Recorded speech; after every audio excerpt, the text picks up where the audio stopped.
Nandito na si VP Sara. Diba?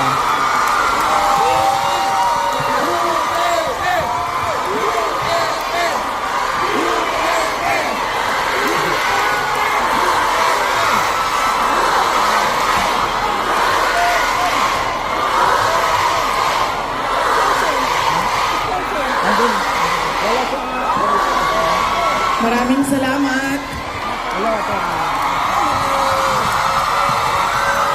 Magandang umaga sa inyo lahat. Mali po siguro muna kayong maupo.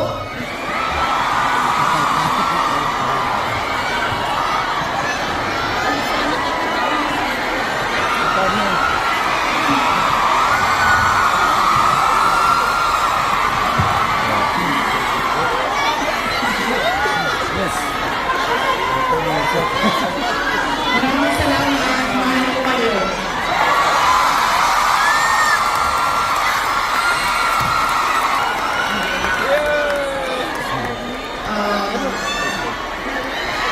Pumunta siguro sa likod, nakakita din. Wala ko naman na sa likod. Okay.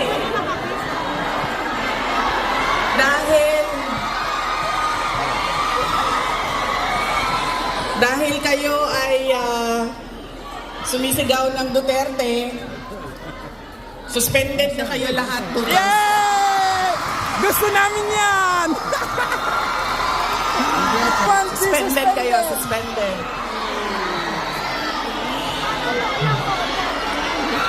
Joke Suspended na lang. daw tayo. Unahin ko muna ang aking mga pagpapasalamat.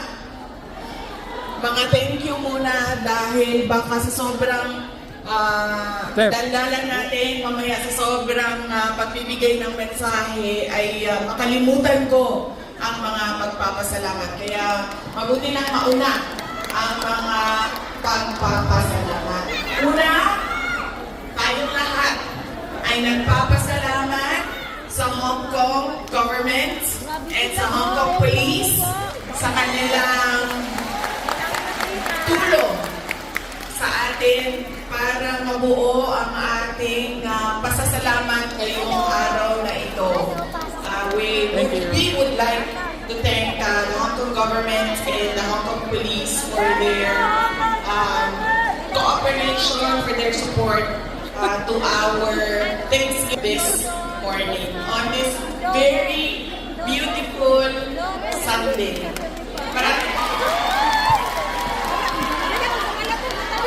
tayong mga kababayan na nandoon sa labas at lahat ng mga first-timer na nakakita sa akin.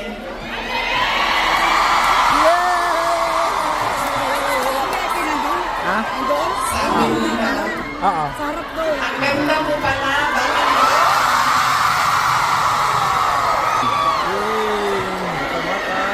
Senador!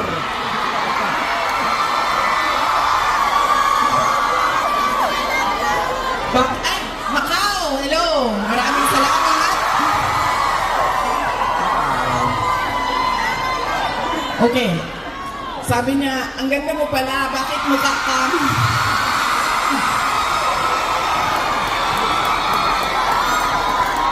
Bakit mukha kang Shrek sa mga picture mo sa internet? Sabi ko sa kanya, sabi ko, ma'am, basta Pilipina, maganda talaga yan. Ayaw lahat yun. Now, hindi ko lang alam sa mga Pilipino, sa mga lalaki natin, pero sigurado ako sa mga Pilipina ay maganda. Dahil, ano ang ating proof o evidence sa buong mundo na maganda talaga ang Pilipina? Ilan ang Miss Universe natin? Apat. Apat ang Hello. Miss Universe Alam mo, pag na magsabay na naman tayo magtuloy. winners ng Pilipinas. Kaya, ibig sabihin, global ang beauty ng Pilipinas. Kaya, bago ang lahat, sabihin niyo sa lahat ng kaaway ninyo, Pilipina ako. maganda ako.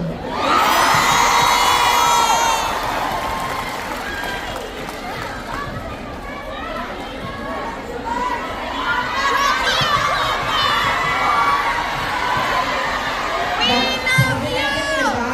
Para sa Diyos, para sa bayan, para sa bawat pamilyang Pilipino. Nauna, ang pasalamat ko sa Hong Kong government, pero ang unang pasalamatan natin ay ang Diyos.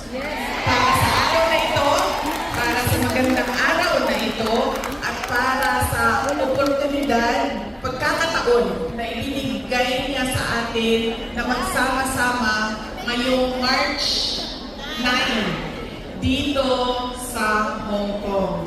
Dinala niya tayo lahat dito para sa bayan. Yan po ang pagpapasalamat natin sa ating Diyos. Dahil binigyan niya tayo ng isang araw ulit na magising, mag-ayos, pumunta dito at pag-usapan ang Thanksgiving, pagpapasalamat at pag-usapan ang ating bayan. Ang sunod na pagpapasalamat ko ay hindi ko isa-isahin yung mga pangalan dahil baka may magtampo at magtampo. Yaw. So, isa-isahin ko lang ang mga grupo na kailangan natin pagpasalamatan. Unahin ko na ang Kingdom of Jesus Christ.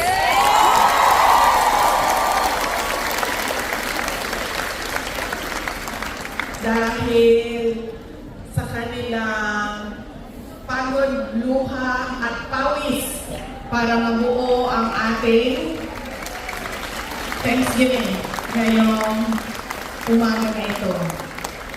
Ang sunod na kailangan natin pagpasalamatan kailangan ko pagpasalamatan ay kayong lahat mga kababayan namin, mga kababayan namin dito sa ang iba galing pang Pilipinas. Marami tayong mga bisita na galing Pilipinas, galing Hong Kong, galing Macau. Meron pa galing sa China at meron galing Japan.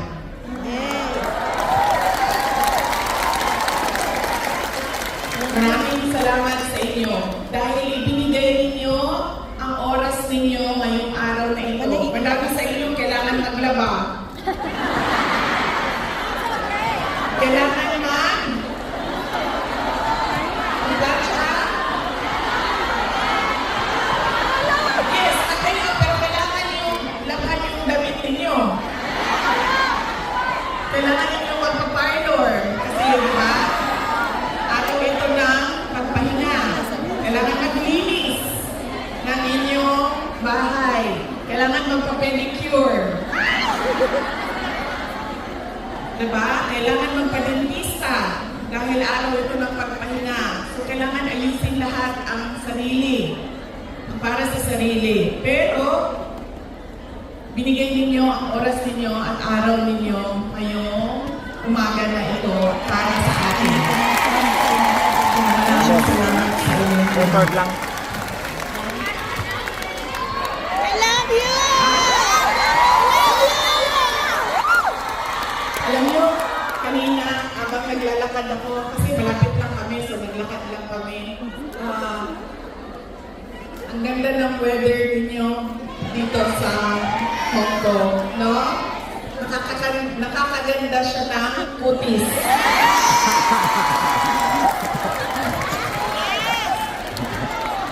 Anong sabi namin na nakatira sa Pilipinas at yung mga nakatira sa mga kababayan natin sa Middle East? Sana all.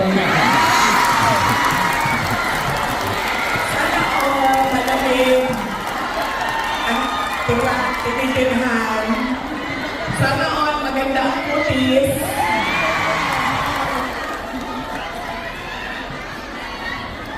Kaya isa din yan sa dapat ninyong ipagpasalamat sa Diyos. Nandito kayo sa lugar na hindi magulo, maganda ang klima, at Walang korupsyon. lalo-lalo na nandito kayo dahil meron kayong hanap buhay. Hindi natin gusto na umalis ang ating mga kababayan sa Pilipinas. Pero marami sa atin, dahil walang oportunidad sa ating bayan, ay nakikipagsapalaran sa iba't ibang lugar sa mundo para sa inyong mga pamilya. Kaya yun ang sunod natin na pagpasalamatan. Yung ating mga mahal sa buhay. Bawat pamilyang Pilipino. Kailangan natin magpasalamat sa kanila dahil binibigyan nila tayo ng lakas, sinusuportahan nila tayo, at tinutulungan nila tayo sa ating pakikipagsapalaran sa ibang lugar. Ayaw nila na umalis kayo, ayaw nyo rin na iwanan sila. Pero kailangan natin gawin dahil kailangan suportahan ang ating mga pamilya. Okay? Magpapasalamat ulitin ko sa Diyos, sa Hong Kong Government, Hong Kong Police, sa KOJC, sa inyong lahat, mga kababayan namin na nandito. At syempre, kailangan natin pasalamatan ang PDP.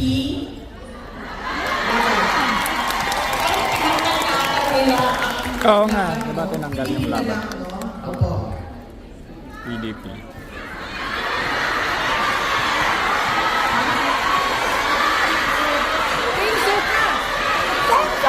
Okay, suka. May dala sila. Para sa inyong lahat. Inutusan silang bumili ng suka. Magkakitaw silang sinamak. Suso. Nagdala po silang pinamura. Suso. Okay. Bagay na sa lechon Macau o pinamura. Jadi nang ito, naglakaw ko dito. Galang-galing. Ay, sorry. Hindi na, nagkakakat ako doon. Yung bang nakakita yung mga ketchup ako ba yan, no? Gus. Kakain kaya muna ako. Sabi ko, ay hindi, picturean ko na lang muna.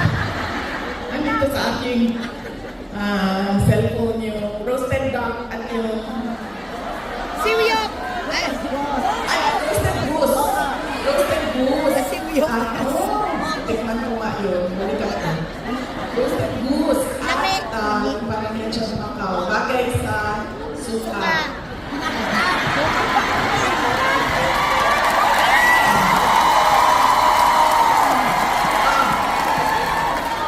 Ano pa ang bagay sa suka?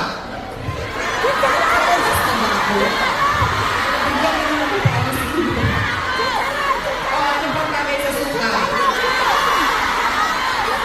Ating chorizo, longganisa. Diba? Bulan. Chicharon.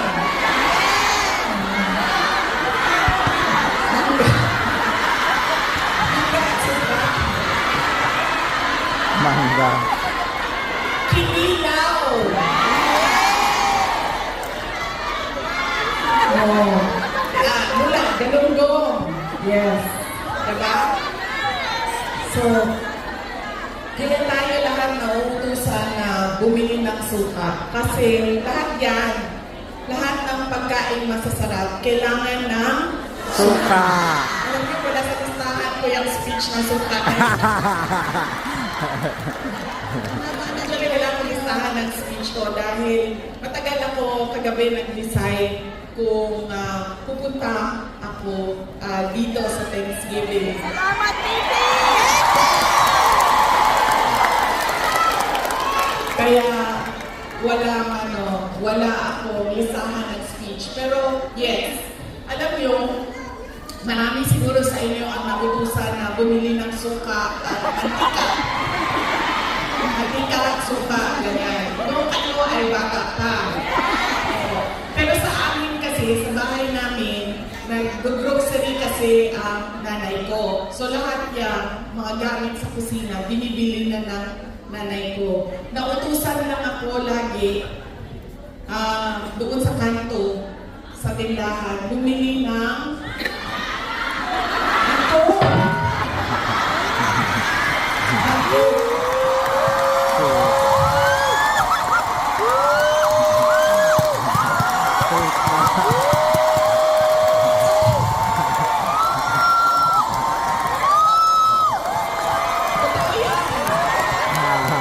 It's over na. Alam niyo di ba, tag 5 pesos lang ang coke noon? 1980s? Best pa nga ata siguro. 5 pesos. Mga 4 pesos ang coke noon. Tapos ang pera natin, yung papel na green na 5 pesos. Oo. Yan yun. Pero totoo yan ha. Hindi Coca-Cola ha. Kasi kayo naman. Aba! Abay, malay namin anong Tapos cook yan. wala pang ano noon, wala pang 1.5, litro lang yan. Litro lang yan ang mga panahon na natin. So yun.